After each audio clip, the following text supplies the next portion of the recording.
هاي موكل العزيز، عامل ايه؟ اخبارك؟ يا رب تكون بخير دايما. النهارده هنتكلم على حلقه جديده من كورس ازاي تشتري شقه بشكل قانوني سليم. معاكم جرجس عادل المحامي، وموضوع حلقتنا النهارده: لو انت هتشتري شقه، تعمل صحه توقيع ولا صحه ونفاذ لعقد البيع ولا تسجل في الشهر العقاري؟ تابعونا.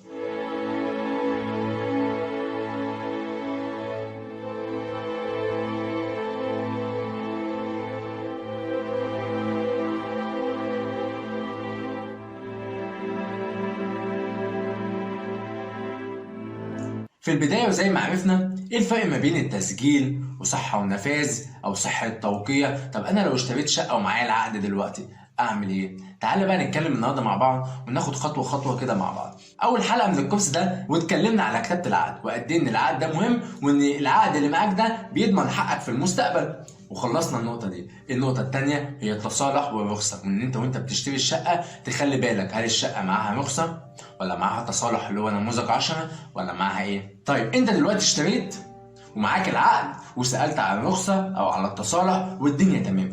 ايه الخطوة اللي بعد كده بعد ما تمضي على العقد؟ اول حاجة تعملها تعمل صحة توقيع. طب ايه فايدتها؟ وتعالى نتكلم على صحة التوقيع بشكل مبسط مش بشكل قانوني وكلام كبير. صحة التوقيع دي من الآخر كده بتقولك إن الشخص اللي أنت اشتريت منه هو ده اللي مضى على العقد. صحة توقيع، وده بيضمن لك حقك طبعا. ويبقى كده عرفنا يعني ايه قضيه صحه التوقيع. طب دي مهمه؟ طبعا مهمه. ان هي بتضمن حقك. بتاخد قد ايه في المحاكم؟ يعني من 3 شهور ل 6 شهور. طيب انت دلوقتي كده خلاص، انت دلوقتي كده كتبت العقد واطمنت على الشقه بتاعتك وعملت صحه توقيع. هل كده خلاص؟ لا. نيجي بقى القاعده المهمه، ان الملكيه لا تنتقل الا بالتسجيل. يعني ايه؟ يعني لازم تروح الشهر العقاري وتسجل هناك وتبقى الشقه باسمك، غير كده الشقه مش بتاعتك. هقول لك على معلومه مهمه جدا جدا جدا: لو سين باع الشقه لصاد وباع الشقه لعين، والاتنين بقى معاهم عقود والاتنين ما يعرفوش ان هما الاتنين اتباع لهم نفس الشقه، نصبايا حلوه قوي. عين راح سجل في الشهر العقاري الاول وخلاص الشقه اتكتبت باسمه، صاد راح بعدها علشان يسجل الشقه، فوجئ ان عين مسجل الشقه. قال لهم ازاي؟ ده انا معايا عقد. قال له حضرتك اللي سجل الاول تنتقل الشقه ليه، فخلي بالك اول لما تاخد الشقه وتعمل لها صحه توقيع تروح تعمل التسجيل. هو انا لازم اعمل صحه توقيع وبعد كده اسجل؟ لا، ممكن تسجل على طول، بس التسجيل بياخد شويه وقت. صحه التوقيع بتنجز، فانت اعمل صحه توقيع اضمن، وانت بتعمل صحه التوقيع سجل في الشقه. عشان كده ممكن تعمل 3 عقود للشقه: العقد تعمل بيه صحه توقيع، والعقد التاني تسجل بيه. والتسجيل عندنا نوعين من التسجيل: تسجيل رضائي وتسجيل قضائي.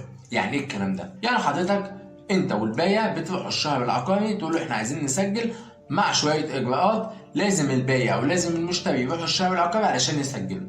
طيب انت جيت اشتريت والبايع قال لك للاسف مش هقدر اروح اسجل، خلاص كده الشقه راحت عليا؟ لا، تقدر تروح تسجل عن طريق المحكمه، بس دي بقى بتبقى متعبه شويه، هتاخد معاك وقت، تكلفه بتبقى اعلى شويه، بس عشان تضمن حقك ما قدامكش غير الطريق ده. طيب هتعمل ايه بقى في المحكمه؟ هتروح تقول لهم سلام عليكم عايز اسجل؟ لا طبعا، لازم يبقى معاك محامي، والمحامي هيرفع دعوه اسمها صحه ونفاذ عقد البيع. طيب وبعد كده صحه ونفاذ عقد البيع دي قضيه طويله شويه، وانت بترفع القضيه دي لازم يبقى معاك تسلسل ملكيه سليم من اول واحد اشترى الشقه لغايه الاخر، والعقود تبقى كلها سليمه وبيتم مراجعتها، وقصه تانيه. فتخلي بالك ان الشقه اللي هتعملها صحه ونفاذ عقد البيع تبقى واثق من ورقها جدا جدا جدا جدا. رفعت القضيه، ربنا كرمك واخدت الحكم بتاع صحه ونفاذ عقد البيع، تاخد الحكم ده وتطلع بيه على الشهر العقاري تسجل. فانت كده كده هتعمل ايه؟ هتروح الشهر العقاري. بس الفرق في ايه بقى؟ ان البايع معاك وموافق